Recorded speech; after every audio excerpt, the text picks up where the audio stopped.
If you want to learn how to write poetry and you are a teenager, then get How to Write Poetry for Teenagers, written by a poetry teacher who has experience teaching poetry to kids. Those who want to learn how to write poetry should consult this how-to guide. Without any previous knowledge, experience, or training, any teen can write poetry. Here you will learn how to write poetry from beginning to end and do a good job of it.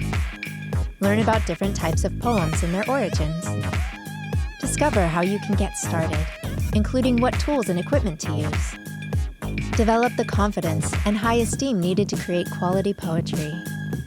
Accept that you are creative, even if you do not believe it. Apply easy poetry writing processes and skills.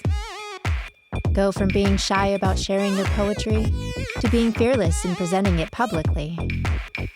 Meet other poets like yourself and accomplished poets too. Compile a portfolio of your own original poems. Adopt habits that will help you write your poetry.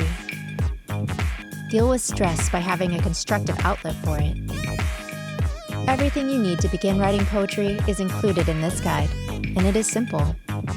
By the time you finish, you will have a worthwhile hobby that can morph into a wonderful gift or talent.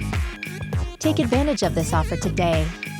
The achievement of healthy self-expression is an advantage that will serve you for the rest of your life. Click Buy Now to get it now.